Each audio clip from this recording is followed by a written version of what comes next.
watching KOAT Action 7 News. Plans for building New Mexico United's new home are on track, although some are calling foul because the project recently received millions more in taxpayer dollars. A Target 7 investigation looks at how much of your money is now going to be spent to help build that stadium. Here's Julian Patas. In the past, New Mexico United has said their new stadium would be funded privately.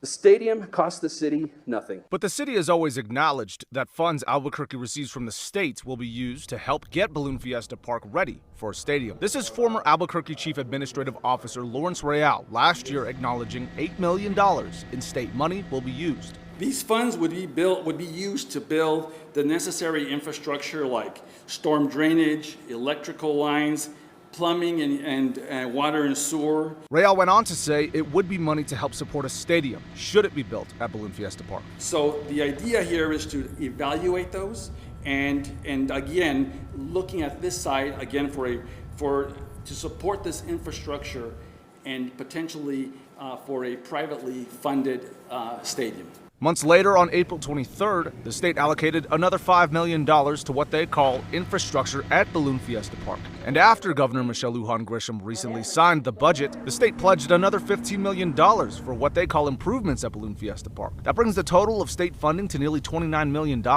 This is a 50-50 proposition when it comes to funding, more or less, as it stands now. Paul Gessing of the taxpayer watchdog group Rio Grande Foundation has been critical of using tax dollars to build stadiums. There's a lot of economic literature, again, about how using these tax dollars is not beneficial to the overall broader economy. Gessing is saying taxpayers may be spending more than what they think.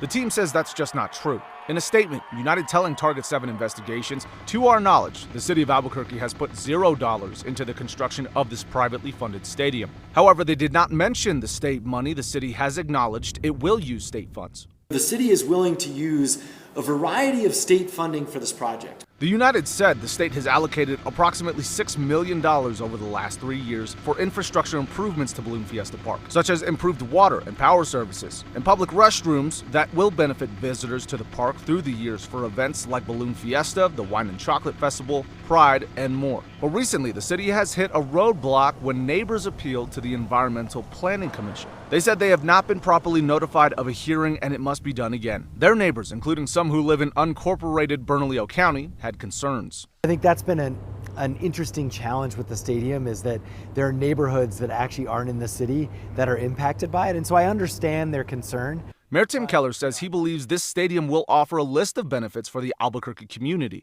but plans are still being discussed. As far as funding goes, Keller believes there aren't any problems popping up on the city's end to get the stadium done. I think it's still on track, and it still, I think, is very, very likely. The United's majority owner, Peter Travisani, stands by the type of investment the stadium, he believes, can be for years to come. It's something that 100 years from now we're going to be looking back at the origins of it with pride, and we're going to have this team, and it's going to be a catalyst for the city, a catalyst of positive change. In addition, United also said, quote, "This project creates high-paying jobs, provides economic growth, and gives our city and state an asset, a team to be proud of." Gessing sees the stadium in a different light. Minor league sports teams come and go, and it wouldn't make a huge difference economically to the state of New Mexico or even to the city. Gessing saying it's only a matter of time until we see how this money is spent. For Target 7, I'm Julian Patas.